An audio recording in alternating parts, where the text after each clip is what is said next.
ကောက်ပွဲနီးလာပါပြီပင်လယ်ကနေတောင်တန်းတွေအထိကြောက်စိမ့်နှွေးနေရတဲ့ခဲရင်းတွေအထိ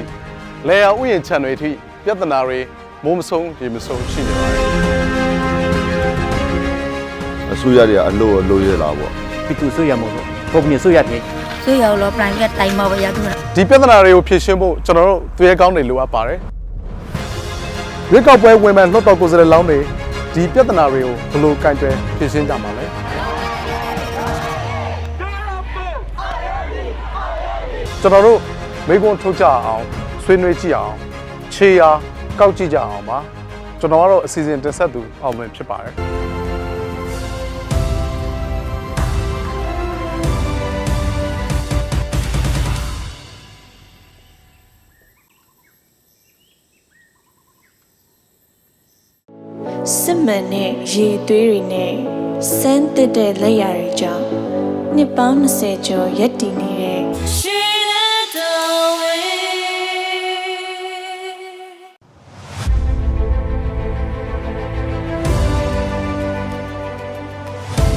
အားလုံးပဲမင်္ဂလာပါခင်ဗျရွေးကောက်ပွဲခြေရာအစီအစဉ်ကနေကြိုးဆိုပါရစေကျွန်တော်တို့ရွေးကောက်ပွဲခြေရာအစီအစဉ်ဟာဆိုလို့ရှိရင်သတင်းတာကြီးတိုင်းဒေသကြီးလွှတ်တော်အသီးသီးကနေဝင်ရောက်ရွေးကောက်ခံကြမဲ့လွှတ်တော်ကိုယ်စားလှယ်လောင်းတွေ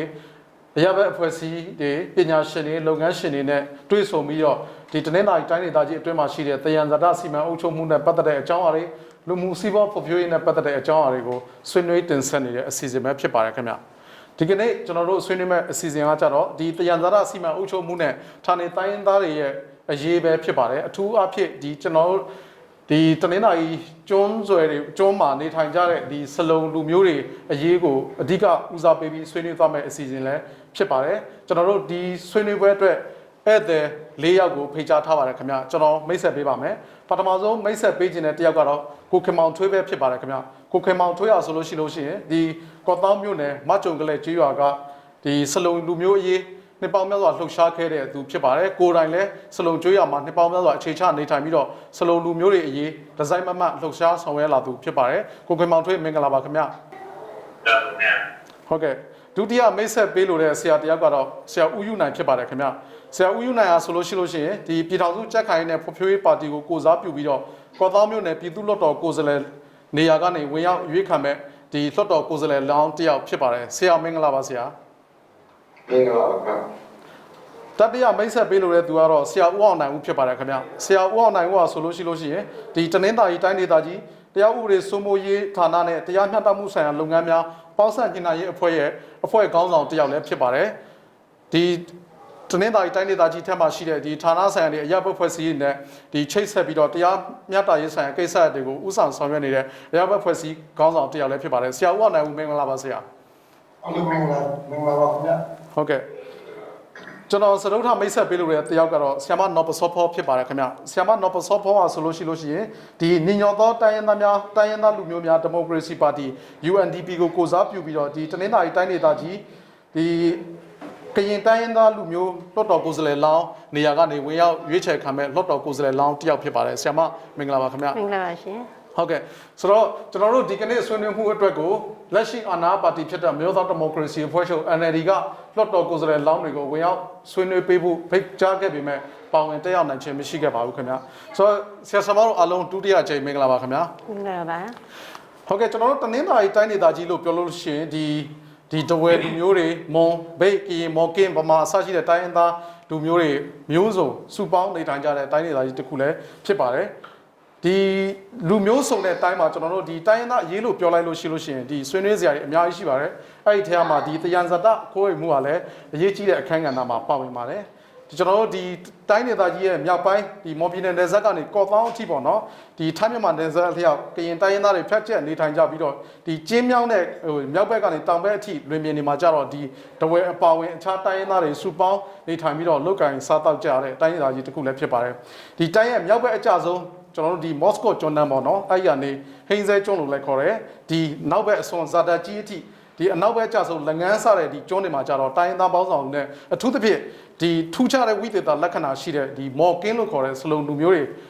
မျိုးစုအငယ်တွေဖြတ်ကျက်နေထိုင်ကြတဲ့တိုင်းဒေသကြီးတစ်ခုလည်းဖြစ်ပါတယ်ကျွန်တော်တို့မြန်မာနိုင်ငံရဲ့ဒီတိုင်းပြည်စီးပွားရေးပွင့်လင်းလာတာနဲ့အမျှသယံဇာတထုတ်ယူမှုအပါအဝင်ဒီဖွံ့ဖြိုးရေးစီမံကိန်းများစွာကဒီတိုင်းသားတွေနေထိုင်တဲ့ဒေသတွေမှာကျွန်းတွေမှာ လုတ်ကင်လာကြတာလည်းတွေ့ရပါတယ်ဆိုတော့ဒီလိုမျိုးလုတ်တဲ့အချိန်မှာအစဉ်ပြေမှုတွေရှိသလိုမြေပြင်မှာပြဿနာတွေလည်းရှိပါတယ်ပထမဆုံးကျွန်တော်ဆီယမနော်ပစောဖောနဲ့စကြင်ပါတယ်ခင်ဗျဆီယမခင်ဗျဒီလက်ရှိတိုင်းဒေသကြီးထဲမှာဒီတိုင်းရင်းသားဒေသတွေမှာပေါ့နော်ဒီတရားစာတထုတ်မှုနဲ့ပတ်သက်ပြီးတော့ဘလို့စီမံကိန်းတွေဆောင်ရွက်နေပြီးတော့ဒီဘလို့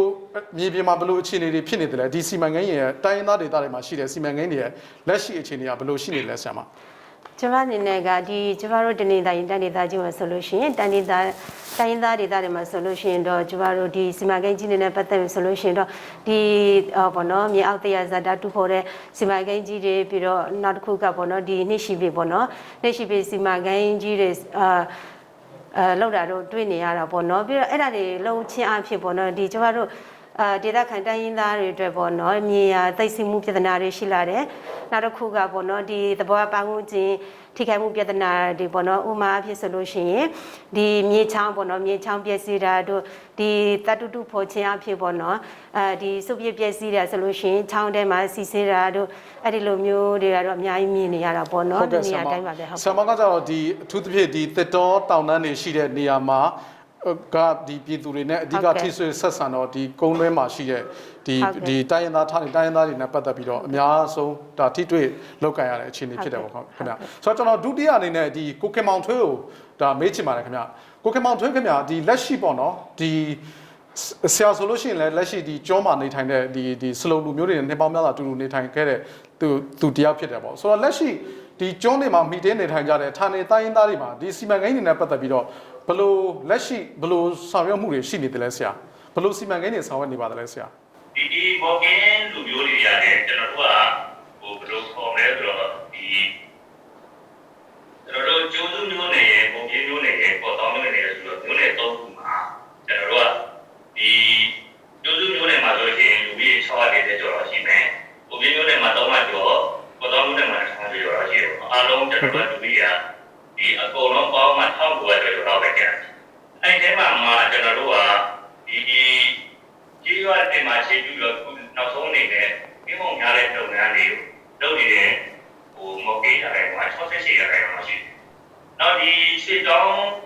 းဒီရန်တို့ပဲလေဒီနဲ့မိသားစုတွေကြောင်းများတင်ဆောင်တော့ကျိုးတွေကိုလိုက်ပြီးတော့ချဝေစားတော့တဲ့ပုံစံမျိုးကဆက်နေနေရတယ်လို့ကျတော့ရလို့ရှိတယ်။နောက်ကျောင်းကဂျပန်လုပ်နေတဲ့မော်ကေးအရေးကွာကရတဲ့တော့900တော့ရှိတယ်။အဲ့တော့ကျွန်တော်တို့ကဒီပုံများလုပ်ငန်းနဲ့ဒီချွေတောင်းရောကျိုးတဲ့လေးဒီမှာရှာဖွေနေ29ရက်တော့အားလုံး95ရက်တော့မှာသူတို့ရဲ့တကြက်ကဘယ်လိုနေရာလဲဆိုတော့ကျွန်တော်ကဒီပြည်နယ်ကျိုးနဲ့ပြည်ကျိုးမှာကျိုးနေကန်းနဲ့အလုံးမပေးတဲ့ကျိုးတဲ့နေရာတွေကသူတို့ရဲ့တကြက်တွေဖြစ်တယ်။ဒါပေမဲ့နောက်ပိုင်းမှာကျွန်တော်တို့ဒီပလဲမှုတွေလုပ်ငန်းတွေဝင်လာတဲ့ခါကျတော့ဒီပလဲမှုတွေလုပ်ငန်းတွေကသူတို့ရဲ့ဒီတကြက်တွေတွေကိုသူတို့ပလဲမှုတွေရတဲ့အပိုင်တိုင်းလိုက်တဲ့အခါမှာသူတို့ရဲ့တကြက်တွေကကြောက်ဆုံးလို့ဆိုတော့ဒီဆရာဒီအဓိကဒီမော်ကင်းလူမျိုးတွေရဲ့ဒီမီယိုဖလာလောက်ကင်စားတော့တဲ့ delay စရိုက်တွေဒီလိုရှိတယ်သူတို့ဒီရေထဲမှာပဲလှည့်လဲသွားလာပြီးတော့ဒီသဘောတရားဇာတာတွေကိုအဓိကမှီခိုနေရတဲ့အခြေအနေကိုဆရာဆွေးနွေးသားတယ်ပေါ့နော်ဆိုတော့ကျွန်တော်တတိယနဲ့ကိုဆရာဦးအောင်နိုင်ဦးနဲ့ဆွေးနွေးချင်တယ်ဆရာခင်ဗျဒီ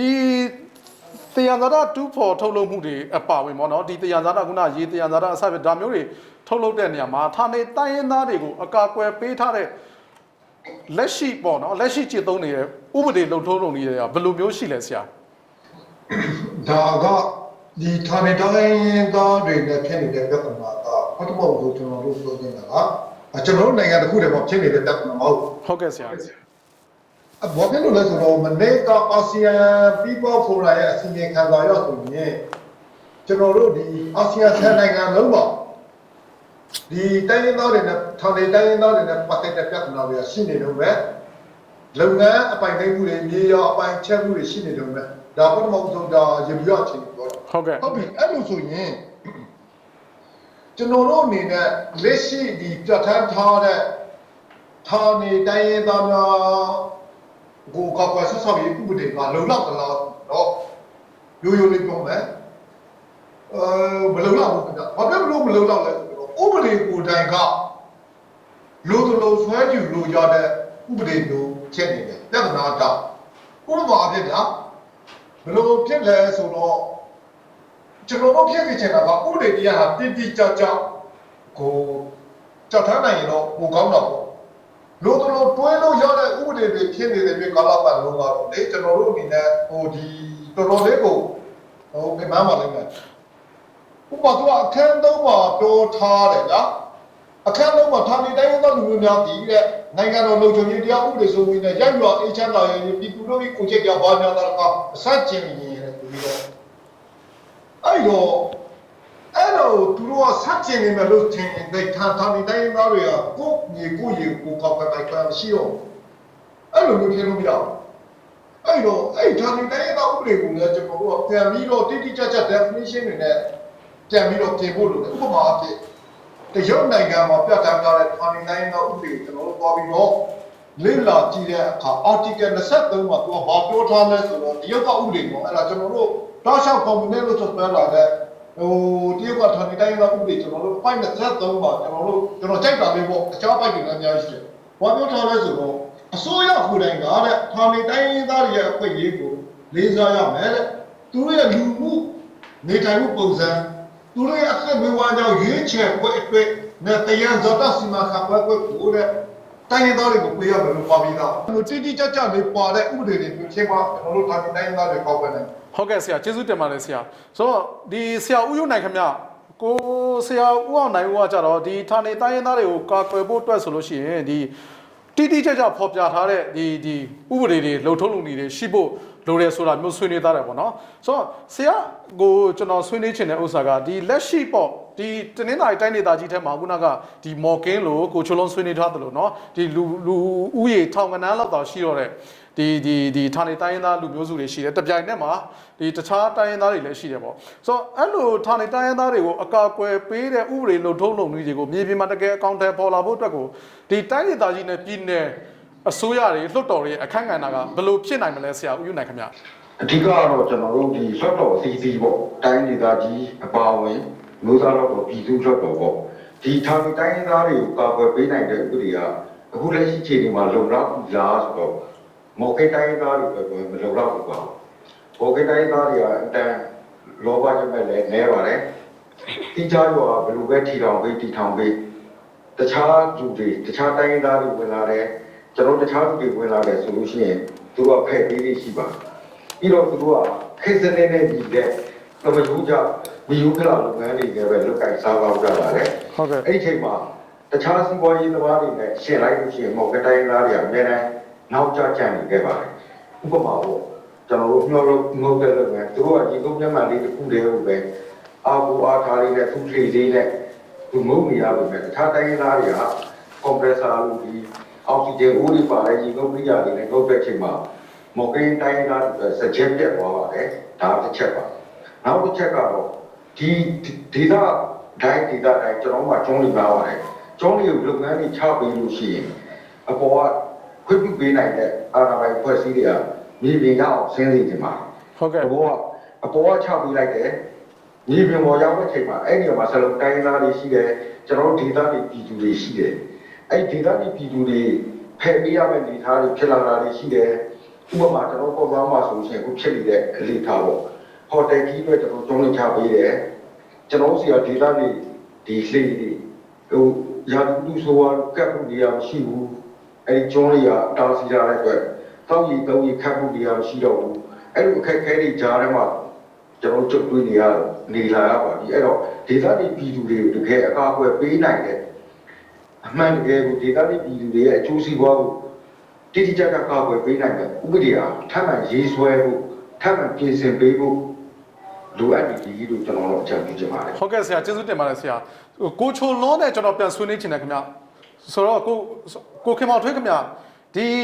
လက်ရှိခုနဆရာတော်ဆွေးနွေးသွားတယ်ပေါ့နော်ဒီကျွန်းနေမှာရှိတဲ့ဒီစလုံလူမျိုးစုတွေရဲ့နေထိုင်စားတောက်မှုပုံစံတွေကိုဆရာတို့ဆွေးနွေးသွားတဲ့ဥစ္စာရှိတယ်ဆိုတော့လက်ရှိအနေနဲ့သူတို့အတွက်ဒီအဓိကအကြအဆုံးအခက်အခဲဆိုလို့ရှိရင်ဘာဖြစ်မလဲဆရာတကယ်ဒီတော့လုံးပြတာဒီတကယ်ဒီတော့လုံးပြတာရဲ့အဓိကဘာဖြစ်လဲငါကဟိုယူနေပြောလို့ဒီကိုရောက်အောင်မဆင်းနဲ့အဲ့ဒီမျိုးရဲ့ဒီတော့မြေပြင်နေသားရအောင်ရဲ့ခေကို ချက်ချင်းကြီးကဲမှုတွေပါရှိနေတယ်ဒီမှုကြီးကြီးကဲမှုတွေပါဖြစ်နေတယ်ဆိုတာအားလုံးကတကွဲပေါ်မှာပဲတော့သွားတယ် ဟုတ်ကဲ့ ဒီဘက်မှာပဲတော့သွားတဲ့အတွက်ကြောင့်ဥမာကျွန်တော်တို့ကဒီစီမံကိန်းတွေရောက်တာပြီးဆိုတဲ့အခါကျတော့တကယ်တမ်းကြီးကိုင်းမှုကျွန်တော်ခုနကတော့ဒီဘောကိန်းတွေကနေတော့ဒီအားနေတဲ့ဘောကိန်းတွေကသူ့ရဲ့တကယ်ကိုလိုအပ်တဲ့ခါရတဲ့ဝင်ပတ်မှာခံရတယ်ပြီးတော့သူတို့ရဲ့ခြာပွေတဲ့ပုံစံနဲ့ခုနကတော့ဒီ graduation နဲ့တနေ့တစ်ပိုင်းလုပ်ပြီးဖြစ်နေတဲ့အတွက်ကြောင့်ဒီလိုသိပ္ပံခံရတဲ့အချိန်မှာသူတို့ရဲ့ဒီကတနာကလည်းတကယ်နဲ့တော့ ဟုတ်ကဲ့ကျေးဇူးတင်ပါတယ်ဆရာမတော့ပစောပေါ့ခင်ဗျဒီလက်ရှိအခြေအနေမှာလည်းဒီတိုင်းသားကြီးအစိုးရအစီအစဉ်နဲ့ပေါ့နော်ဒီမော်ကင်းလူမျိုးတွေအတွက်ပေါ့ဒီအထောက်ပံ့တွေဒီပေးနေတဲ့ဟာမျိုးတွေရှိတယ်ဆိုတော့ဒီလိုမျိုးဒီဆက်လုံးအပါဝင်ပေါ့တကယ်ကိုဒီလူမျိုးစုအငယ်တွေအတွက်ကိုအစိုးရအနေနဲ့အထောက်ပံ့တွေပေးမယ်ဆိုလို့ရှိရင်ဘယ်အချက်တွေကိုထပ်သွင်းစဉ်းစားသင့်ပါလားဆရာမကျွန်မအနေနဲ့ကဒီထောက်ပံ့တဲ့အချိန်မှာပေါ့နော်တကယ်ပဲသူတို့ရဲ့ဘဝရှင်သန်ရတည်မှုပေါ့နော်ဒီဥပမာပြဆိုလို့ရှိရင်ဒီပလဲလုပ်ငန်းကြောင့်ပေါ့နော်သူတို့ရဲ့စကြက်ပြောက်သွားတယ်ဆိုတော့တကယ်ပဲသူတို့ဆက်လက်ပြီးတော့သူတို့ရဲ့ဘဝရှင်သန်ရတည်ဖို့အတွက်ပေါ့နော်နောက်တစ်ခုကကြတော့သူတို့ရဲ့အနာဂတ်ပေါ့သားသမီးရဲ့အနာဂတ်လို့ဖြစ်ရမယ်ပြီးတော့သူတို့မှာဆိုလို့ရှိရင်ဥပမာပြဆိုလို့ရှိရင်ခုနပြောသွားတာကပေါ့နော်ဒီရေထဲမှာပဲပေါ့နော်ရှောက်ဖွေစားတောက်ကြတယ်ပေါ့နော်အဲဆိုတော့သူတို့တွေဒီသူတို့ကျင်လည်ခဲ့တဲ့ဒီဝန်းကျင်မှာပဲပေါ့နော်သူတို့နဲ့တဟဇာတဖြစ်တဲ့ကိုက်ညီမှုရှိတဲ့အထောက်ပံ့ပဲဖ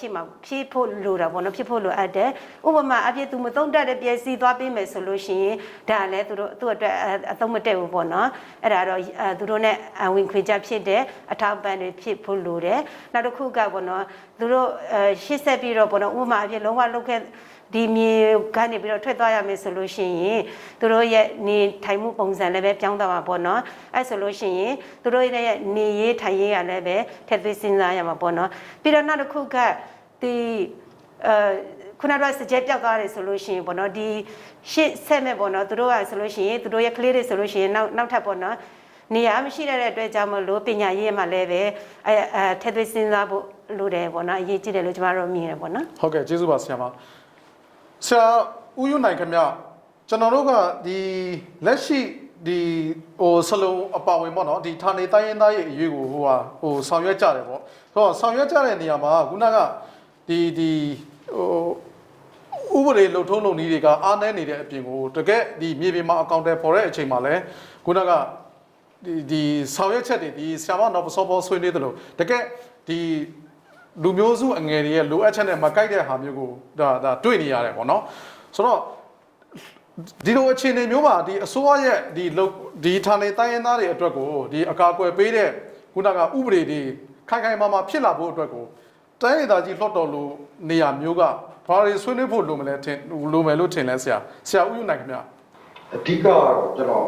်မော်ကိန်းနဲ့ပတ်သက်ပြီးပဲကျွန်တော်ပြောချင်ပါတယ်ဟုတ်ကဲ့ဆရာကျွန်တော်မော်ကိန်းနဲ့ပတ်သက်ပြီးတော့ specialize နဲ့ကျွန်တော်လေ့လာထားပါတယ်ဟုတ်ကဲ့အဲ့တော့မော်ကိန်းနဲ့ပတ်သက်မော်ကိန်းဒီအထောက်ပံ့ခံပြန်စားတော့မဟုတ်ဘူးခင်ဗျဟုတ်ကဲ့သူကအတိတ်မရှိဘူးခင်ဗျအနာဂတ်ကိုလည်းတွေးပါဦးသူကပြစ္ဆုတ်ပံတက်တဲ့ရှိပါတယ်သူတို့ရဲ့ခံယူချက်ရှိပါတယ်ဒါကမောင်တွေးလို့လည်းသိပါတယ်ဆိုလိုတာပင်လည်းရှိတွေ့သူရဲ့ suggestion တွေသူတို့အထူးမင်းကရှာဖွေစားပါလို့ရတယ်ပေါ့အခုကတော့ဖြစ်နေတာကျောင်းလေးတော်တော်များများမှာစလုံးဒီလောက်ကစားပါလိုက်တဲ့ suggestion တွေပြောက်ဆုံးနေတာတော့စလုံးဒီအတွက်ဘဝပြောက်နေတယ်ကျွန်တော်ပြောချင်ပါတယ်အဲ့အတွက်လည်းပဲစောတော်စီစီရပြီးတော့ထောင်ကနန်းလောက်ပဲရှိတဲ့ကျွန်တော်တို့ရဲ့တိုင်းသားဖြစ်တဲ့မော်ကင်းတိုင်းသားရဲ့ဘဝမကားပြားကြီးမော်ကင်းတိုင်းသားလူများမကွယ်ပြောက်စီရေးအတွက်စောတော်စီစီရစောတော်ကိုယ်စားလှယ်များ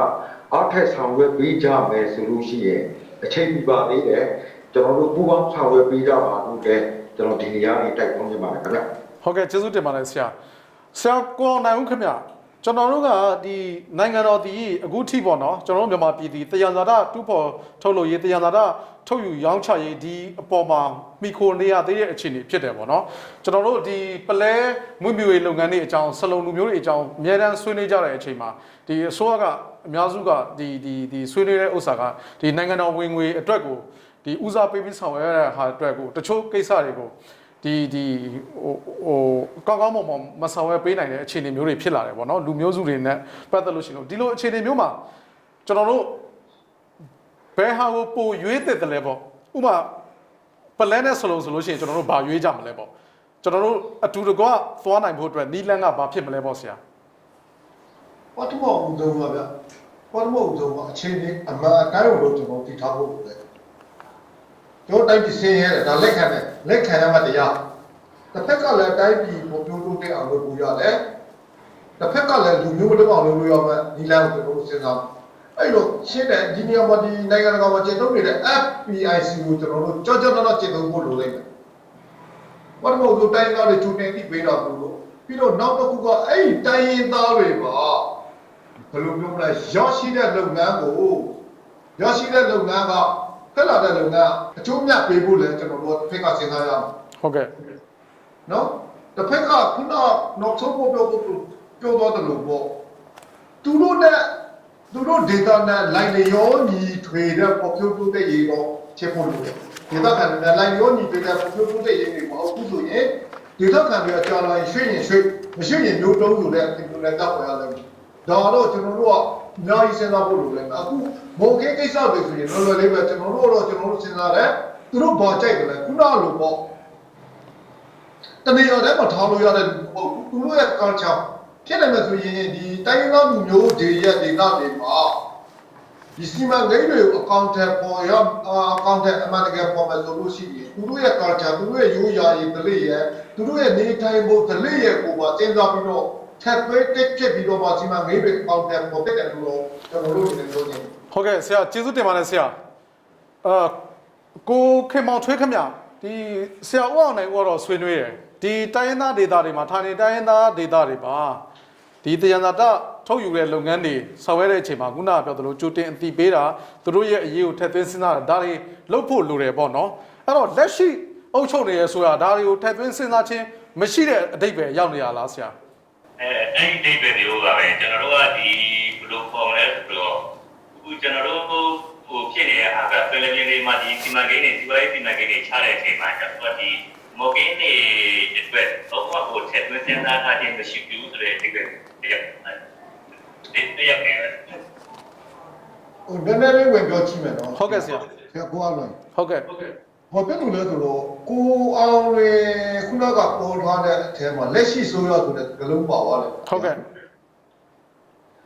လက်ရှိလို့အဲ့မော်ကင်းတွေကိုဒီလက်မိုက်ခွက်ချပေးခဲ့တာတော့လက်ရှိဆိုရတယ်မဟုတ်ဘူးဆိုတော့ကျွန်တော်တို့အနေနဲ့ပြောလို့ပါတယ်နော်ဟုတ်ကဲ့ဘာဖြစ်လို့လဲဆိုတော့လက်ရှိဆိုရကထုတ်တဲ့စာဟာရှိပြီးသားမော်ကင်းတိုင်းရင်းသားတွေအတွက်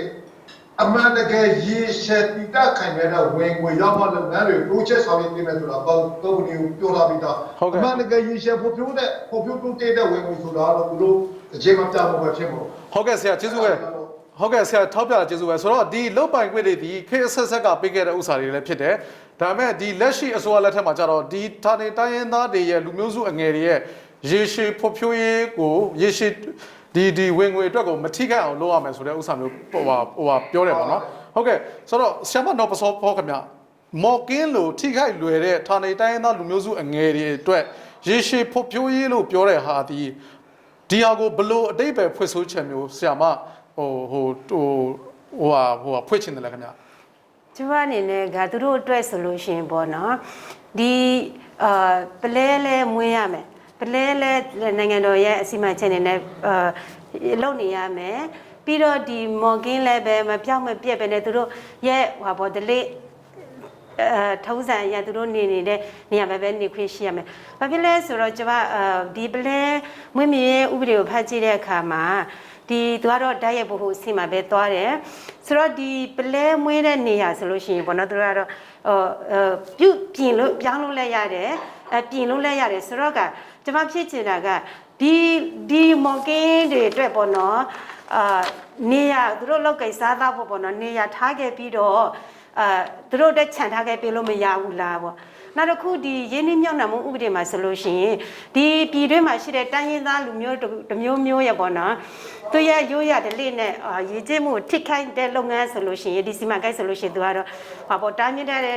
စီမံကိန်းလုပ်ငန်းလို့တော့ပြောတာပေါ့နော်ဆိုလို့ရှိရင်ဥပဒေမှာကဘယ်လိုမျိုးသားပြောလဲဆိုတော့ဒီတားမြစ်တဲ့စီမံကိန်းဆိုလို့ရှိရင်ဘယ်သူမှမလုပ်ရဘူးပေါ့နော်ဆိုတော့ကဒါပေမဲ့ဒီသက်ဆိုင်ရာပေါ့နော်ဌာနနေပြီးတော့ဒီဘဲကနေ တားမြစ်လုပ်ငန်းဖြစ်တယ်ဆိုတာတော့စာနဲ့တရားဝင်ထုတ်ဖို့လိုတာပေါ့နော်ဆိုတော့ကျွန်မပြောချင်တာကဒီဖွံ့ဖြိုးရေးပြောပြီးတော့လူမျိုးတစ်မျိုးပေါ့နော်ဒုက္ခရောက်မယ်သူတို့နေရကြောက်မယ်ဆိုတဲ့ဟာတော့မဖြစ်သေးဘူးဆိုတော့ကျွန်မပြောချင်တာကဒ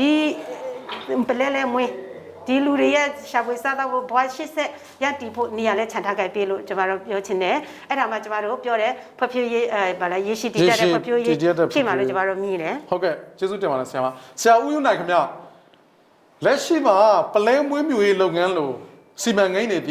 ီပြည်ထောင်စုအစိုးရရဲ့လုပ်ပိုင်ခွင့်အာဏာဖြစ်နေပါတယ်တိုင်းဒေသကြီးအစိုးရသည်သဘောထားမှတ်ချက်ပေးရုံကလွယ်ပြီးတော့ဒီအပေါ်မှာဒီပြည်ပြည်ဝဝဒီဝေရောက်စီမံခန့်ခွဲပိုင်ခွင့်မရှိတဲ့အခြေအနေတွေအကန့်အသတ်တွေလည်းဒါရှိနေတဲ့အနေအထားဖြစ်တယ်ဆရာကပြည်သူ့လွှတ်တော်ကိုယ်စားလှယ်လောင်းဆိုတော့ဒီလိုအခြေအနေတွေမှာဘလို့ဖြေလျှော့မှုတွေတိုင်းအတွင်းကဌာနေတိုင်းရင်းသားတွေကိုတိုင်းဒေသကြီးအစိုးရရဲ့ဒီစီမံခန့်ခွဲပိုင်ခွင့်တိုးလာအောင်ဒီအခြေအနေကိုပိုကောင်းလာအောင်လွှတ်တော်လမ်းကြောင်းကနေဘာတွေလုပ်လို့ရနိုင်မလဲဆရာကျွန်တော်တို့ဒေသမှာဒီစီးပွားရေးစီမံကိန်းတွေအများကြီးရှိပါတယ်အဲ့တော့ကျွန်တော်တွေလည်းကြံပြီးကြတာတော့စီးပွားရေးစီမံကိန်းတွေလုပ်တဲ့အချိန်တိုင်းမှာနိုင်ငံတော်ရဲ့အတူတူပါတရားမျှတတဲ့လူသားအတူတူပါပေါ့နော်ပြီးတော့လုပ်ငန်းရှင်တွေရင်းနှီးမြှုပ်နှံတဲ့ investment လုပ်တဲ့လုပ်ငန်းရှင်တွေအတူတူပါပါတယ်ဒေသတွေတိုင်းသားတွေရဲ့အကျိုးစီးပွားရှိပါတယ်အဲ့အကျိုးစီးပွားကောင်းတဲ့ကဟန်ချက်ပြီးဆောင်ရွက်နိုင်တဲ့ဒီလိုမျိုးကျွန်တော်ရွေးချယ်တဲ့လို့ထင်ပါတယ်အဲ့လိုနီလာမျိုးကိုဆရာလွှတ်တော်မှာဘယ်လိုလုပ်လို့ရမလဲဆရာအဲ့ဒါဆိုတော့ကျွန်တော်တို့ကဥပဒေတွေကိုလိုအပ်တယ်ဘယ်လိုပြင်ဆင်ရမှာဖြစ်ပါတယ်ဒီတော့ဘုရားထုတ်ကြတာဥပဒေချို့လဲတိုင်းဒေသကြီးဆိုတော့လုပ်ရပေးတဲ့ဟာကိုပေးရအောင်ဟုတ်ကဲ့ဖြစ်နိုင်ကျွန်တော်မြင်ပေါ့နော်ကျွန်တော်ဒီကစံထားရတော့ဒီကျွန်တော်ပါဒီနေတယ်ပဲဖြစ်တယ်နောက်ဆက်ွက်စီးဖို့အခြေခံဥပဒေမှာကျွန်တော်တို့ဒီတိုင်းဒေသကြီးပြည်နယ်တွေအတွက်ပြင်ဆင်တဲ့အချက်ရှိနေပါသေးတယ်ဒါလည်းပြင်ဆင်တဲ့တယ်ကျွန်တော်တို့ယူဆပါတယ်ပေါ့ပါပေါ့ကျွန်တော်ကြီးချို့ဥပဒေရတိုင်းဒေသကြီးအစိုးရဖွဲ့လုပ်ရရှိပါတယ်ရေချိုငါးလုပ်ငန်းဥပဒေဟုတ်ကဲ့ကဲဒီငါးလုပ်ငန်းတွေကတော့ကျွန်တော်တိုင်းဒေသကြီးအစိုးရဖွဲ့လုပ်ရရှိတော့ပါဟုတ်ကဲ့ဟိုအစိုးရကလည်းထုတ်ကြတယ်ဟုတ်ကဲ့အဲ့တော့ကျွန်တော်တို့ကအဲ့အစိုးရထုတ်ကြထားတဲ့ထုတ်ကြအောက်ကပြီးတော့ကျွန်တော်တိုင်းဒေသကြီးအစိုးရဖွဲ့ပြီးအောက်ခြေအကြဆုံးဖြစ်တဲ့အခြေခံအကြဆုံးဖြစ်တဲ့ဒီတိုင်းဒေသကြီးအစိုးရဖွဲ့တွေကိုလုပ်ရခွင့်ရှော့ဖို့ပြီးတော့ပေးရမယ်လို့ကျွန်တော်တို့ပြောပါတယ်အဲ့လိုလုပ်ဖို့လည်းကျွန်တော်တို့ဟိုဆောင်ရွက်သွားတယ်ကျွန်တော်စူးစမ်းပါမယ်ပြောချင်ပါတယ်ခင်ဗျဟုတ်ကဲ့ဆရာကျေးဇူးပါခင်ဗျဆိုတော့ကျွန်တော်တို့ဒီအခုအထိကတော့ဒီမော်ကင်းလူမျိုးတွေနဲ့ဒီဆလုံလူမျိုးတွေရဲ့လက်ရှိရင်ဆိုင်နေရတဲ့ပြဿနာတွေနဲ့ဒီရေရှည်မှာဒီပြဿနာတွေကိုဖြေရှင်းနိုင်မှုအတွက်ကိုဖြစ်နိုင်ခြေတွေကိုကျွန်တော်တို့ဆွေးနွေးခဲ့တာပေါ့နော်ကျွန်တော်တို့တနင်္သာရီတိုင်းလို့ပြောလို့ရှိရင်ခုနကကျွန်တော်တို့စောစောကပြောခဲ့သလိုပဲဒီမော်ကင်းလိုထူးခြားတဲ့ဝိသေသလက္ခဏာရှိတဲ့ဒီတိုင်းရင်းသားလူမျိုးစုတွေရှိတယ်လို့ခုနကဒီထိုင်းမြန်မာနယ်စပ်တစ်လျှောက်မှာဒီမီတင်းနေထိုင်ကြတဲ့ကရင်တိုင်းရင်းသားလူမျိုးတွေလည်းအများကြီးရှိပါတယ်ဆိုတော့ဒီကျွန်တော်တို့တောက်လျှောက်ဖြစ်ခဲ့တဲ့လက်ရှိဖြစ်နေစေဖြစ်တဲ့ဒီတိုင်းရင်းသားလက်နက်ကင်တဲ့ပဋိပက္ခတွေဒီပြည်တွင်းစစ်တွေကြောင့်ဒီနယ်စပ်ကိုထွက်ပြေးသွားရတယ်သူတွေဒီတခြားနိုင်ငံတွေကိုဒီသွားပြီးတော့လုတ်ကင်စားတော့ပြီးတော့ဒီဘက်ခေတ်ပေါ့နော်ပြန်ပြီးတော့ငြိမ်းချမ်းလာတဲ့အချိန်မှာဒီဌာနေကိုပြန်လာတဲ့ဒီလူမျိုးစုတွေလည်းအများကြီးရှိပါတယ်ဆရာမနော်ပစောဘောခင်ဗျာဒီလက်ရှိအခြေအနေမှာပေါ့ဒီလက်ရှိဒီနယ်စပ်တစ်လျှောက်မှာရှိတဲ့ဒီကရင်တိုင်းရင်းသားလူမျိုးစုတွေရဲ့လက်ရှိအခြေအနေကဘယ်လိုရှိနေလဲဆရာမကျွန်တော်ကဒီ IDP တွေပေါ့နော်ဒီနေစားကရင်တိုင်းရင်းသားဆိုလို့ရှိရင်သူတို့ပြောမယ်ဆိုလို့ရှိရင်ဒီပြန်လာတဲ့အခါမှာပေါ့နော်မြေယာတွေကသူတို့စစ်ပြေးရှောင်လုံးချိန်တော့ဆိုလို့ရှိရင်ဒီသူတို့ရဲ့ဥယျာဉ်ချမ်းမြေမြင်နေရတယ်ပေါ့နော်ဒီကုမ္ပဏီကိုပေးလိုက်တယ်အဲ့ဒါပြန်လာတဲ့အချိန်ကျတော့လုပ်ကိစ္စတော့လုပ်မရတဲ့အခြေအနေတွေရှိတယ်ဒီအခက်ခဲလေးတွေတော့ရှိတာပေါ့နော်မြေယာညှိပွားမှုပြဿနာနဲ့လည်းရေးဆိုင်ရတဲ့ဟာတွေအများကြီးရှိတယ်လို့ကျွန်မပြောချင်ပါတယ်ပေါ့နော်ဒီဖြစ်တွေကပေါ့နော်ဟုတ်ကဲ့ကျေးဇူးပါဆရာဦးအောင်နိုင်ဦးခင်ဗျဒီလိုမျိုးဒီပြည်တွင်းစစ်ဒဏ်ကြောင့်ပေါ့နော်ဒါကဒီမငြိမ့်ချမ်းတဲ့ဒဏ်ကြောင့်ပေါ့ဟိုတခြားကိုထွက်သွားကြရတယ်အခုတိုင်းပြည်စပြီးတော့ငြိမ်သက်လာတယ်ဒီတိုင်းပြည်တိဆောက်ရေးပြန်လုပ်ကြမယ်ဒီအချိန်မှာခုနကကိုဌာနေကိုဒီမွေးရက်ကိုပြန်လာကြတဲ့သူတွေဒီခုနဆရာမပစောဖောပြောသလိုဒီမြေယာကဲ့သို့သောပြဿနာတွေရင်ဆိုင်နေရတဲ့အခြေအနေမျိုးရှိတယ်ပေါ့နော်ဆိုတော့ဒီလိုအခြေအနေမှာဒီတရားဥပဒေစိုးမိုးရေးရှုထောင့်အနေနဲ့ပေါ့နော်လက်ရှိတိုင်းဒေသကြီးအစိုးရနဲ့ဒီသက်ဆိုင်ရာဌာနတွေက ဒီလူတွေပြန်လဲပြီးတော့လောက်ကင်စားတော့နိုင်ဖို့အတွက်ကိုဘလို့အစီအစဉ်တွေဆောင်ရွက်နေရလို့ဆရာသိထားလဲဆရာ လုံးလုံးဆယ်တော့သူတို့ကမြေတွေပြန်ပေးမယ်လို့ပြောတယ်နော်မြေတွေပြန်ပေးအဲ့ဒီမြေတွေပြန်မပေးခင်မှာဘာတမောလောရမလို့ပုံစံခေါ်တူတွေကိစ္စကိုရှင်းရလိုက်ဘာဖြစ်လို့လဲဆိုတော့မြေကြီးပေါ်မှာကအဲ့ဒီပုံစံခေါ်ကက်စားလာတဲ့နောက်ပုံစံခေါ်တွေကိုနီးလမ်းမမှန်မကန်နဲ့ထုတ်ပေးထားတာကိုအများကြီးဥပမာခုကြောက်ပြမှာပဲဖြစ်ကြောက်ပြမှာမြေတွေကိုပြန်ပေးတယ်တော့မြေတွေပြန်ပေးတဲ့အခါကျတော့ပုံစံခေါ်ဟိုလက်ချတက်တဲ့လူတွေတော့ချတက်တဲ့လူတွေနဲ့ပိုက်ရှင်မှာဘသူမသိဆိုတဲ့ပြဿနာကိုပြန်မပေးခင်မှာကျွန်တော်ရှင်းရပါလိမ့်မယ်အဲ့တော့ရိုးရိုးလေးပါဖက်တော်တဲ့ပုံစံခေါ်တွေကဘယ်လောက်တိပေါ်လဲဘယ်လောက်တိမှန်လဲပုံမှာဘူးတီးပြီးတော့မှဒီပုံစံခေါ်လွယ်လွယ်မမထုတ်ပေးထားတဲ့ကိစ္စတွေကိုရှင်းဒါပထမရှိပြီးတော့အရေးယူတဲ့တောင်ကိုတိတိယယအရေးယူအဲ့တော့မှကျွန်တော်တို့ကပြန်ပေးဖို့ကိစ္စကိုပြန်ပြီးတော့စဉ်းစားနိုင်လိမ့်မယ်မဟုတ်ဘူးဆိုရင်အစိုးရကမြေပြန်ပေးမယ်ထိတိုင်အောင်မှအဲ့ဒီမြေရဲ့မူလပိုင်ရှင်အမှန်ကဘယ်သူမှမသိဘူးပုံစံခေါ်ရတဲ့ပြတ်ကျဲနေတဲ့ပြဿနာပြီးတော့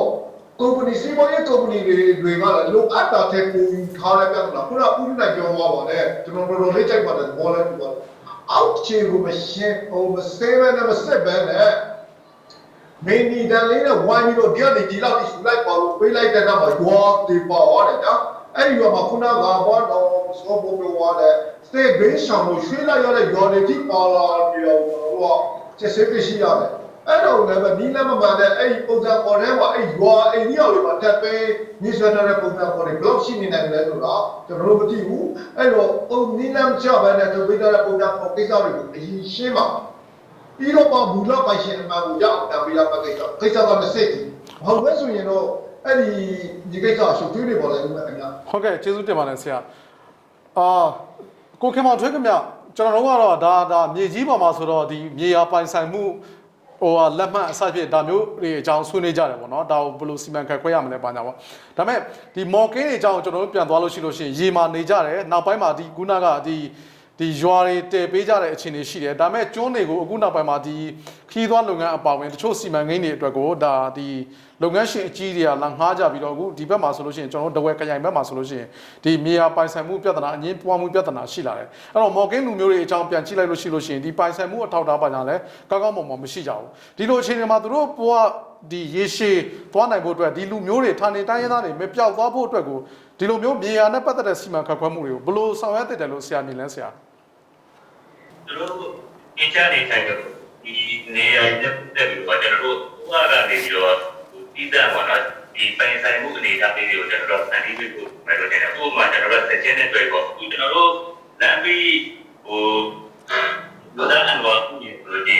လက်ပြီးပါလာတဲ့ကလုံးမျိုးဒီတော်တော်များအရှိချရတယ်အဲ့တော့ကျွန်တော်တို့ဒီလမ်းပြီးကိုမလေးနဲ့ပြည်ပြတဲ့ထိန်းသိမ်းလိုက်တဲ့အတွက်ကြောင့်ဒီထက်ကျွန်တော်တို့ကဟိုတွဲတော်မှာနေပြန်တိုးဖို့ဟိုတကယ်ချက်ဟုတ်ကဲ့အဲ့ဒါကြောင့်သူဒီနေ့နေလို့အဲ့တော့ဖက်ကဟိုတက်သွားဟိုဖက်ကသူ့ရဲ့ဒီဘက်ကိုဒီနေ့နေလို့ပါအဲ့ဒီထိန်းသိမ်းတော့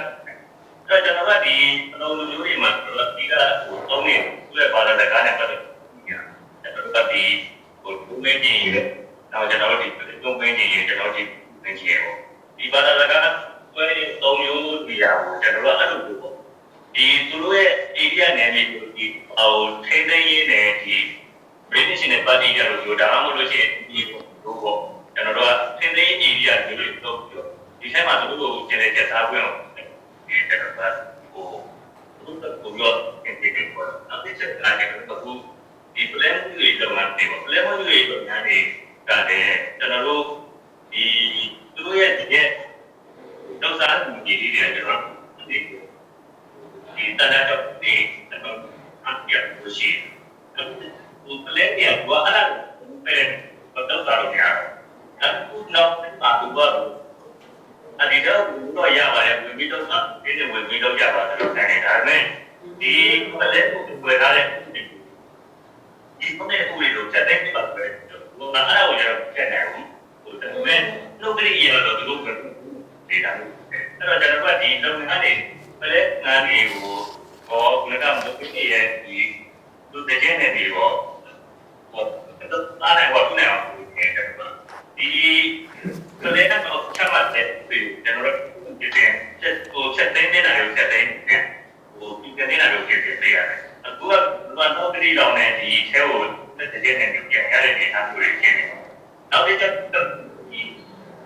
ငန်းတွေကို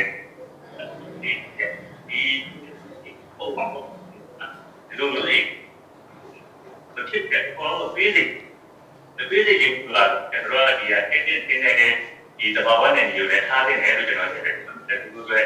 ဒီဘုံတော့တာနေတဲ့ကလည်းဆက်နေကြရအောင်ဟုတ်ကဲ့ကျေးဇူးတင်ပါတယ်ခင်ဗျာဆရာဦးယူနိုင်ခင်ဗျာဆရာမနော်ပစောဖောလည်းဆွေးနွေးသွားတယ်ပေါ့နော်ဒီခုနကဒီဗန်ဂျိန်းချမ်းမှုတွေကြောင့်ပြန်လာတဲ့သူတွေအတွက်ကိုဒါအစီအစဉ်ပေးရမယ်အစီအစဉ်တွေရှိတယ်ဒီအစီအစဉ်တွေလက်ရှိမှာမြေပြင်မှာဒီကောင်းကောင်းမွန်မွန်မဖြစ်နေတဲ့ဥစ္စာဆရာဦးအောင်နိုင်ဦးလည်းဆွေးနွေးသွားတာရှိတယ်ဒီမော်ကင်းနေနဲ့ပတ်သက်တဲ့ဒီမြေယာစီမံခန့်ခွဲမှုသူတို့ရဲ့ဒီရေရှည်ဘဝရပ်တည်ရေးအတွက်ဘယ်လိုထည့်သွင်းစဉ်းစားရမလဲဆိုတဲ့ဥစ္စာမျိုးလဲကိုခင်မောင်ထွေးလည်းဆွေးနွေးသွားတယ်ပေါ့ဆိုတော့အဲ့မှာတတိထားမိတဲ့ဥစ္စာကဒီမော်ကင်းလို့เนาะဒီလူမျိုးစုအငယ်တွေရောခုနကဒီနေဇက်တစ်လျှောက်မှာရှိတဲ့ဒီကရင်ဌာနေတိုင်းရင်းသားတွေလို့အထူးလိုအပ်ချက်ရှိတဲ့ဒီလူမျိုးစုတွေရှိနေတဲ့အခြေအနေဖြစ်တယ်ပေါ့နော်ဆိုတော့ဒီလိုမျိုးလူမျိုးစုတွေအတွက်ကိုဒီလှုပ်ထုံးလုပ်နေတွေပို့ပြီးတော့ဒီကောင်းကောင်းမွန်မွန်ဖြစ်လာဖို့မြေပြင်မှာတကယ်သူတို့ရဲ့ရေရှည်ကျိုးစီးပွားရေရှည်ဘဝရက်တည်ရေးအတွက်ကို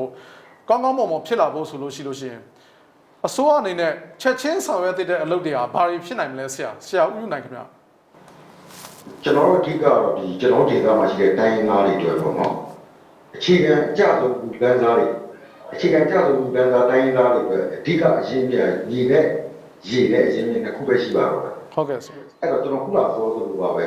ခုနကကိုအောင်နိုင်လည်းဆွေးနွေးသွားပါတယ်ပုံစံခွန်လေးထပ်နေတယ်အဓိကစေတနာပါပဲဒီအုပ်ချုပ်နေတဲ့အဖွဲ့တွေဒီဆွတ်တော်ဒီမှာတောင်းနေတဲ့အဖွဲ့တွေရဲ့စေတနာမှန်မှန်ကန်ကန်နဲ့တိုင်းရင်းသားညီကိုတွေပေါ်မှာစီစီဆက်ဆက်တည်တည်ကြကြပြည်နိုင်တာဆောင်ရွက်မယ်ဆိုလို့ရှိရင်ကျွန်တော်ဒီကပြည်တွေအများကြီးရှိပါသေးတယ်ကျွန်းတွေလည်းအများကြီးရှိပါသေးတယ်ဆောင်ရွက်ပေးဖို့စေတနာခုပဲလိုပါတယ်လို့ကျွန်တော်ပြောချင်ပါတယ်ဟုတ်ကဲ့ကျေးဇူးတင်ပါတယ်ဆရာမနော်ပစောဖောခင်ဗျာဆိုတော့ဆရာဦးယူနိုင်ကကြတော့ဒီစေတနာပေါ့နော်ခုနကဒီလုတ်ပေးခြင်းနဲ့စေတနာလေးရှိရင်ဒီဥစ္စာက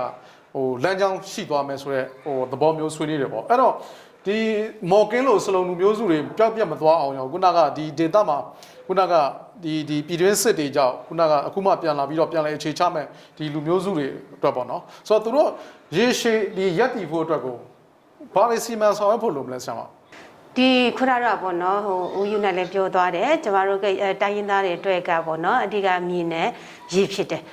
ဆိုတော့ဒီဆိုရအနေနဲ့ကလည်းပေါ့နော်ကျမတို့ကုန်းဘဲမှာပြောမယ်ဆိုလို့ရှိရင်မြေတွေလည်းရှိသေးတယ်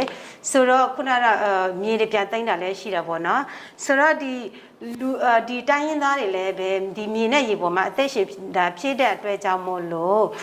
ဒီမြေကိုပေါ့နော်ဒီတိုင်းရင်းသားတွေလက်ထဲပေါ့နော်တရားဝင်နီးလန်းနဲ့အမြန်ဆုံးပြန်လုပ်ဖို့လိုတယ်ဒီအတိုင်းဒေသကြီးအစိုးရအနေနဲ့လည်းတချို့သောလေယာမျိုးဥပဒေနဲ့ပတ်သက်ပြီးဆိုလို့ရှိရင်ဘောနမယာဥပဒေနဲ့ပတ်သက်ဆိုလို့ရှိရင်သူတို့ကိုလုတ်ပိုက်ခွေးပေးထားတာလည်းအချင်းရှိပါတယ်ဆိုတော့ဒီအစိုးရအနေနဲ့ကဒီဥပဒေကပေးတဲ့သူရဲ့လုတ်ပိုက်ခွင့်ကိုပေါ့နော်ပိုက်နိုင်ပေါ့နော်ပိုက်နိုင်နဲ့ထိရောက်ဆောင်ရွက်ဖို့လိုတယ်။ဘာဖြစ်လဲဆိုလို့ရှိရင်ကျမတို့ဒီတချို့သောဒီပြည်စစ်ဘေးရှောင်နေရာပြ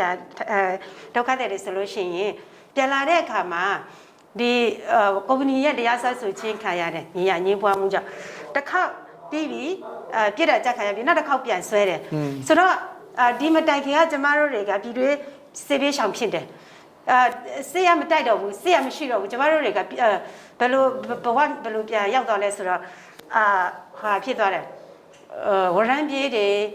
ဖြစ်သွားတာပေါ့တရားခံပြေးတွေဖြစ်သွားတယ်ဒါကခွင့်ရအများကြီးဆုံးရှုံးတယ်ဆိုတော့ကျမတို့ကလည်းဒီဌာနေတိုင်းရင်းသားတွေရဲ့အခွင့်အရေးကိုကာကွယ်စောင့်ရှောက်တဲ့ဥပဒေရှိတယ်ဆိုတော့ကဒီတိုင်းဒေသကြီးအစိုးရမှာလည်းပဲပေါ့နော်သူရဲ့ဥပဒေကပေးထားတဲ့လုပ်ပိုက်ခွင့်ညာနဲ့ပတ်သက်တဲ့လုပ်ပိုက်ခွင့်ကိုလည်းထိရောက်ပြီးတော့ဖော်ဆောင်ဖို့လိုတယ်လို့ကျွန်တော်တို့မြင်တယ်ပေါ့နော်ဟုတ်ကဲ့ကျေးဇူးပါဆရာကိုခင်မောင်ထွေးခင်ဗျဒီအခုနောက်ပိုင်းမှာအများစုဆွေးနွေးရတဲ့ဥစ္စာကဒီဖွဖြိုးရေးဆိုတဲ့ဒီစကားရပေါ့နော်ကျွန်တော်ဖွဖြိုးတိုးတက်ဖို့လိုတယ်ပေါ့အဲ့တော့ ဌာနေတိုင်းရင်းသားတွေအတွက်မော်ကင်းလိုဌာနေတိုင်းရင်းသားတွေအတွက်ဖွံ့ဖြိုးရေးဆိုတဲ့ဟာကိုသူတို့ဘယ်လိုအတိတ်ပဲဖွင့်ဆိုကြတယ်လဲဆရာသူတို့ရဲ့အနေထားအရာကတော့သူတို့ကငကကြောင့်မျိုးလူတို့လက်လက်ပြန်တာလည်းမျိုးပြန်လို့ပေါ်တယ်တပိုင်းတိုင်းသူတို့ပုတ်ကနေရရတယ်လူကသူတို့လက်တဲ့ရည်ကြီးပွေတိုင်းတော့သူတို့တိုင်းကိုသွားနေတယ်ပေါ့အဲ့တော့ကျွန်တော်တို့ကဘူးဖြစ်နေတာကပါတယ်ဆိုတော့ဒီသူတို့ရဲ့မူလဒီရည်ကြီးမှုတွေပုံစံတွေကိုလုံးဝမကြည့်တော့ကျွန်တော်တို့ကျန်တဲ့လူမျိုးတွေနဲ့တန်းကြည့်တော့သူတို့ spec နေတာကိုပြောရလို့တမ်းမှနေကြတော့အဲ့လိုတမ်းမှနေတဲ့အတွက်လည်းသူတို့တွေကိုပြပလာခဲ့တာအဲ့တော့ကျွန်တော်တို့ကဒီပြောရေးဆိုတဲ့အားကိုကျွန်တော်တို့ကတမ်းမှပဲဆိုရှင်သူတို့ကစတဲ့သူတို့လူမျိုးမှာခဏပြောနေတင်းနေတယ်တင်းလာမရှိအဲ့ဒါတက်တမှထားရည်ရှိအဲ့ဒါသူတို့ကလူတို့တက်တာပါပြောတာအဲ့ဒါကိုကျွန်တော်တို့အတင်းဆွတ်တယ်ပြောကျွန်တော်တို့ဒီပညာရေးနဲ့ပတ်သက်ပြီးတော့ကျွန်တော်တို့ဟိုဟာသူတဲ့ချိန်မှာသူတို့ပညာတတ်ဖို့လိုတယ်ဆိုတော့ကျွန်တော်အတင်းဆွတ်ပေါ်တဲ့ချိန်မှာသူတို့ပါတယ်ပြောတယ်ဆိုတော့ဒီပညာရေးကလည်းသူတို့အသက်မွေးကြောင်းနိုင်တဲ့ပြောသူတို့တင်နိုင်မှာမဟုတ်ဘူးလေအဲ့တော့အဲ့လိုမတင်နိုင်မနဲ့ဒီဘောမှာရှင်းပြနေလို့ရှိရင်သူတို့ရဲ့မျိုးလာတော့အောင်လည်းမတတ်ဘူးဒီပညာရေးကလည်းသူတို့မပတ်ဘူးနိုင်လို့ရှိရင်သူတို့ကဖြစ်နေတယ်အဲ့တော့သူတို့တက်တာတော့လာချဝေးစားတော့တာပဲသူတို့ရဲ့ရွေးလို့တော့တာဟုတ်ကဲ့ကျေးဇူးတင်ပါတယ်ကိုခင်မောင်ထွေးဆိုတော့ဆရာကောနိုင်ဦးခင်ဗျဆိုတော့ကိုခင်မောင်ထွေးကပြောတယ်ဒီဌာနေတိုင်းရင်းသားတွေပေါ့နော်လူမျိုးစုငယ်တွေအတွက်ဖွံ့ဖြိုးရေးလို့အတိတ်ပဲဖွင့်ဆိုတဲ့နေရာမှာသူတို့ရဲ့ဒီမူလဖြစ်တည်မှုတွေကိုထည့်သွင်းစဉ်းစားရမယ်ဆိုတဲ့ဟာမျိုးဆွေးနွေးသွားတယ်ပေါ့နော်အဲ့တော့ဒါမဲ့ဒီဟာတွေကကျွန်တော်တို့ဒီအများစုဆွေးနွေးနေတဲ့ဖွံ့ဖြိုးရေးဆိုတဲ့အမြင်သဘောထားနဲ့မတူနေတာကိုတွေ့ရတယ်အဲ့တော့အဲ့လိုအခြေအနေမျိုးမှာဒါမျိုးကိုအကောင့်ထဲပေါ်ဖို့ဖြစ်နိုင်ပါသလားဆရာဖြစ်တယ်ဘာဖြစ်လို့လဲဆိုတော့အစိုးရဖြစ်အစိုးရလည်းဒီပထမဦးဆုံးကသူတို့ဒီချမှတ်ထားတဲ့ policy တွေကိုအရင်ကျွန်တော်တို့ချိန်ရလိုက်မယ်ဥပမာစီးပွားရေးနဲ့ပတ်သက်တဲ့ policy တွေရှိတယ်လူကြီးနဲ့ပတ်သက်တဲ့ policy တွေရှိတယ်ဥပမာခုနကကိုချိုးလို့ပြောသွားတယ်ကျွန်တော်တို့လည်းမေးဘူးလေအဲ့ဒီပညာရေးကိုပြောင်းပေးလိုက်မယ်ဆိုရင်ဒီဥပမာကျွန်တော်တို့ဒီမော်ကဲလူမျိုးတွေကရေလုပ်ငန်းပဲကျွမ်းကျင်တယ်နော်ရေထဲမှာရှာဖွေစားတောက်တော့ကျွမ်းကျင်တယ်ဆိုရင်အဲ့ရေထဲမှာရှာဖွေစားတောက်တဲ့အတတ်ပညာတစ်ခုကိုလည်းခုနဲ့ပေါင်းပြီးတော့ဒီပညာအစင်းမြအောင်လုပ်ပြီးတော့အကြောင်းလေးကြောင်းထားပြီးတော့လုပ်ပေးလိုက်ရင်ဘုရားတော်သူတို့စားလို့ရအောင်လေကျွန်တော်ပြောတာကဌာနေတိုင်းတောက်လူမျိုးတွေကဘာလို့လဲဆိုတော့လက်တွေ့ကျတဲ့ပညာရေးစနစ်ဒါသိကြည့်တယ်ဘာဖြစ်လို့လဲဆိုတော့ကရင်တိုင်းတောက်တွေလွယ်လွယ်လေးပဲဟိုကရင်တိုင်းတောက်အများစုကစိုက်ပျိုးရေးကိုအခြေခံပြီးတော့စီးပွားရေးလုပ်တယ် okay right ပါပြီဒါကျွန်တော်လက်ခံတယ်နိုင်ငံတော်ရဲ့မူဝါဒကလည်းပဲစိုက်ပျိုးရေးကိုအခြေခံပြီးတော့ဈေးကွက်စီးပွားရေးစနစ်ပေါ်အောင်လုပ်ဖို့ပဲပြောတယ်။ဒါပေမဲ့စိုက်ပျိုးရေးကိုအထောက်ပံ့ပေးမယ်အထောက်ပံ့ကဲဆက်ဆက်ပေးရုံလေးဆိုတော့မရဘူး။အဲ့လိုဒီစိုက်ပျိုးရေးနဲ့ပတ်သက်တဲ့ဒီပညာကိုလည်းပဲအဲ့ဒီလူတွေထည့်ရအောင်လုပ်မယ်။တစ်ဖက်ကပေးလေဒီမှာချက်စားနေတဲ့ပေးလေပြောကျွန်တော်တို့အခုဆိုမော်ကဲနေမှာပါတော့ဘူးကျွန်တော်တို့ဗိတ်သားတွေပေါ်သားတွေလည်းပေးလေပြောလို့ရတယ်။အဲ့လူတွေကအစင်းနေတဲ့ဒီပညာကိုကျွန်တော်တို့ကဘဝထဲရအောင်ပေးနိုင်တဲ့အစီအစဉ်လုပ်ပေးရလိုက်မယ်အဲ့လိုဆိုရင်တော့သူတို့အသက်မွေးဝမ်းကြောင်းပုံစံနဲ့မပြောက်ဘူးသူတို့ရဲ့ပညာရေးကလည်းပဲအာမခံချက်ရှိတဲ့ပညာရေးတရားတွေနဲ့သိဝင်စားလာပါလိမ့်မယ်ဟုတ်ကဲ့ကျေးဇူးတင်ပါတယ်ဆိုတော့ဆရာဦးယူနိုင်ခင်ဗျဆရာကိုအောင်နိုင်ဦးကကြတော့ဒီဌာနေတိုင်းရင်းသားတွေရဲ့ဘဝနေထိုင်မှုပုံစံနဲ့သူတို့လိုချင်တဲ့ဖွံ့ဖြိုးရေးကိုအစိုးရသာခုနကဆရာလည်းပြောတယ်စေတနာရှိလို့ရှိရင်ဒါလုပ်လို့ရတဲ့အခြေအနေလို့ဆရာလည်းဆွေးနွေးသားတယ်ရှိရပါတော့ဆိုတော့ဆရာသာလွတ်တော်လေးရောက်သွားလို့ရှိရင်ဒီဌာနေတိုင်းရင်းသားတွေရဲ့အထူးလိုအပ်ချက်ကိုအစိုးရအနေနဲ့ဂရုတစိုက်ဆောင်ရွက်လာဖို့အတွက်ကိုဘာတွေတိုက်တွန်းသွားမလဲဆရာဘာတွေဆောင်ရွက်သွားမလဲဆရာအနေနဲ့ကျွန်တော်အဲ့ဒီမှာနှစ်ပိုင်းဆွေးနွေးကြပါလားခင်ဗျဟုတ်ကဲ့ဆရာကျွန်တော်တနေတိုင်းတိုင်းထဲမှာမီတင်းနေထိုင်တဲ့ကရင်တိုင်းသားများအတွက်အရေးဆွေးနွေးပါမယ်ကရင်တိုင်းသားတွေကခုနပြောသလိုပဲစိုက်ပြီးကိုခြေခံပါတယ်ဒါအပြင်ကျွန်တော်တို့ပညာသင်ကြားရေးကိုအမတန်မှအာရုံထားတဲ့တိုင်းသားတွေဖြစ်ပါတယ်အဲ့ဒါတကယ်အဲ့ဒါတွေလည်းကျွန်တော်တို့ကူညီဆောင်ရှောက်အောင်ဖြစ်ပါတယ်နောက်ကကျွန်တော်မော်ကင်တိုင်းသားတွေပါစလုံးခေါ်တဲ့မော်ကင်တိုင်းသားပင်လယ်မော်ကင်တိုင်းသားသူတို့ကပညာသင်ကြားဖို့တဲ့ဒီနေ့တူကသူတို့စားရေးတောက်ရေးအဆင်ပြေတဲ့ သူတို့စက်ချက်တွေမပြောက်ဘူးသူတို့နေ့စဉ်ဝန်ဆောင်ရှာဦးရတယ်ဆိုရင်သူတို့ဘဝကိုကြည်လန်းနေတဲ့တိုင်းသားတွေဖြစ်ပါတယ်သူတို့ပညာသင်ကြားဖို့အတွက်ကျွန်တော်ခုနပြောသလိုဝန်ဆောင်ရှာဖွေဖို့စက်ချက်တွေကြောင်းခံပြီးပြကြမှာဖြစ်ပါတယ်အဲ့အတွက်လည်းကျွန်တော်မှာ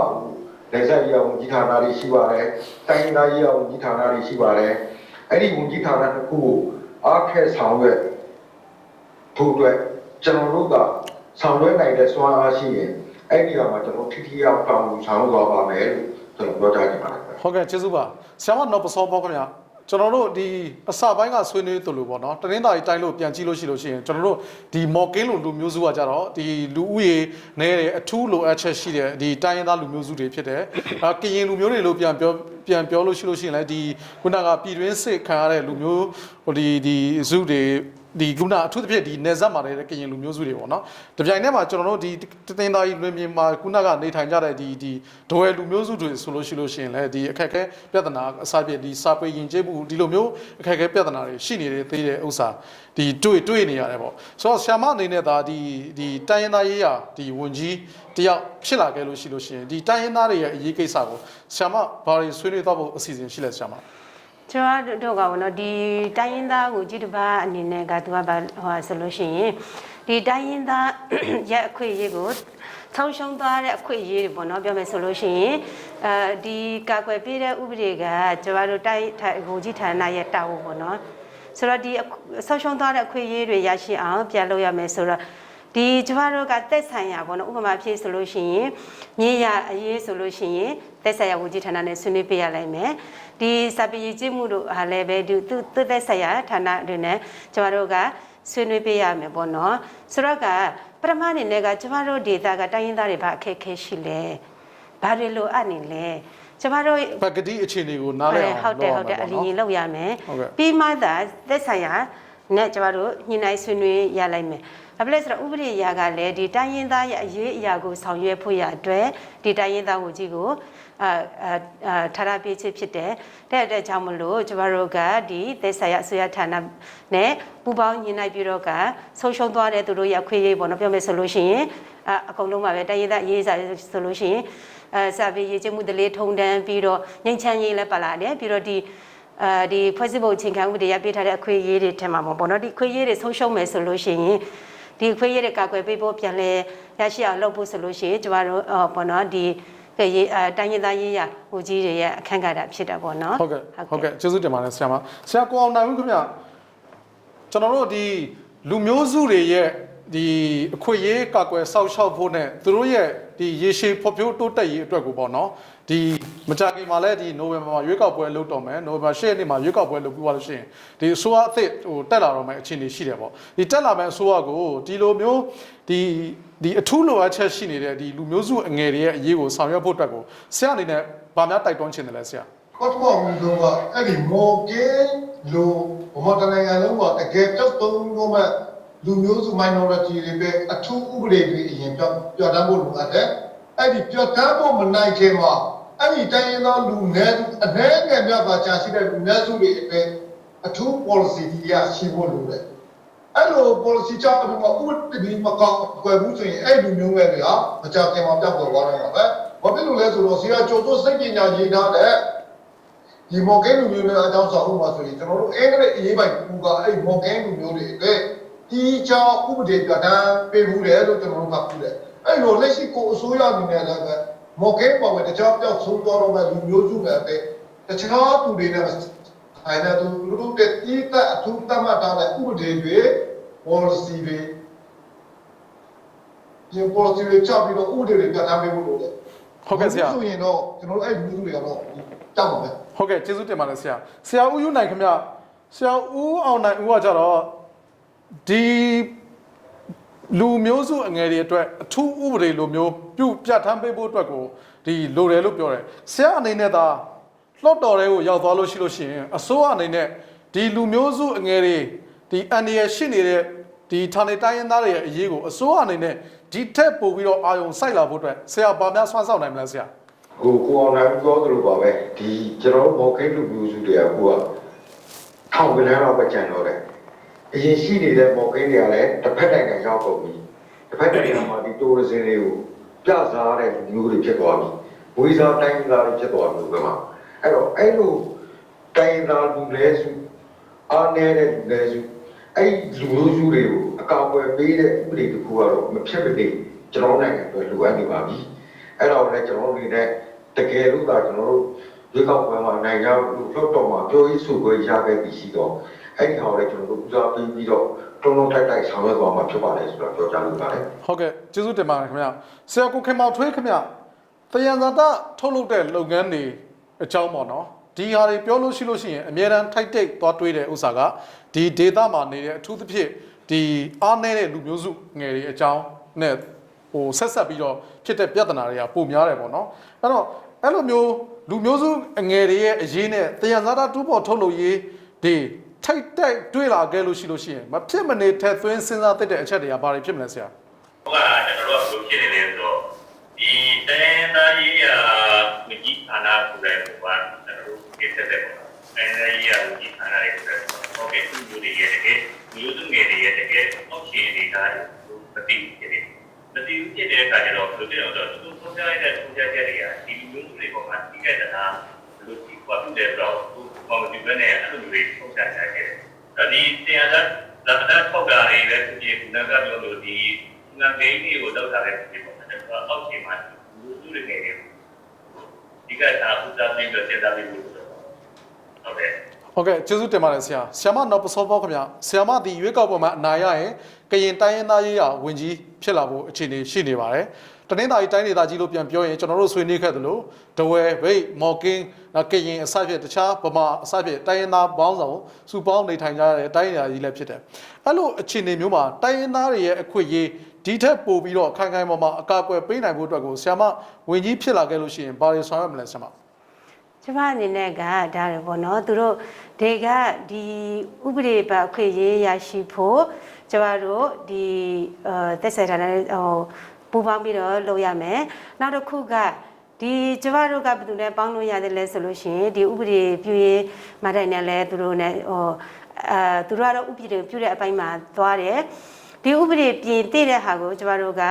ညှိနှိုင်းဖို့လိုမယ်လို့ကျမတို့မြင်တယ်ပေါ့နော်ပြီးတော့သူတို့ကတော့ဟောပေါ့လှုပ်တော်ထဲမှာဆွေးနွေးပေါ့အဲ့လိုမျိုးမြင်တယ်ပြီးတော့နောက်တစ်ခုကဒီကျမတို့တိုင်းရင်းသားတွေဆိုလို့ရှိရင်သူတို့ရဲ့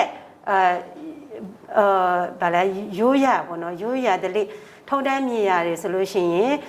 ်ဒီဥပဒေထဲမှာပေါ့နော်အတိမအပြုပြီးတော့ပြန်ထမ်းလာဖို့လိုအပ်တယ်ကျမအနေနဲ့ကဒါကိုဖော်ထုတ်ဖို့လိုတယ်ပြီးတော့ဒီသက်ဆိုင်ရာဌာနနဲ့ဆွေးနွေးဖို့ပဲလုပ်လို့ရမယ်။ဘာဖြစ်လဲဆိုတော့ဒီဥပဒေပြည့်ရမှာတိုင်ကဒီလှုပ်တော်ရခိုင်ကြတာဖြစ်တယ်ပေါ့နော်။ဆိုတော့ကတကယ်ပဲဒီအမှန်ကသူတို့ရဲ့လိုအပ်တဲ့အကာအကွယ်တွေသူတို့ရဲ့အခွင့်အရေးတွေဘာတွေဆုံးရှုံးသလဲဆိုတာကိုကျမတို့သိအောင်ဖော်ထုတ်ဖို့လုပ်တော့ပေါ့နော်။အဲ့ဒါတစ်ခုရရှိတယ်ပေါ့နော်။ဟုတ်ကဲ့ဆရာကိုချွန်လုံးခင်ဗျစလုံတိုင်းရင်းသားလူမျိုးစုတွေဒီလက်ရှိမှာဒီစကြက်မြေတွေဆုံးရှုံးမဲ့အရေးဒီ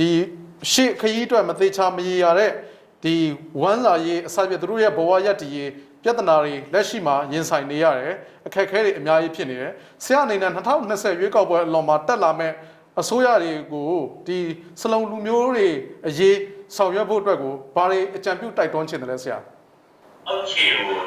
တကယ်တည်းကဝင်နားလေအောင်မသိတာဖြစ်နေပါတယ်အောက်ခြေကိုတကယ်ဝင်နားလေအောင်မသိတာရဲ့အားကြတော့ကျွန်တော်တို့ကဘာတွေဖြစ်လာလဲဆိုလိုအပ်တာကတခြားတကယ်သူတို့ပေးနေတာကတခြားဖြစ်တယ်အခုကျွန်တော်တို့ဒီကတကယ်လိုအပ်နေတဲ့လိုအပ်ချက်တွေကငါတို့တကယ်သူ့ရဲ့ကျန်နေတယ်ကျန်နေတယ်ဒါပေမဲ့ဒီကျန်နေတယ်ကိုဘာလဲ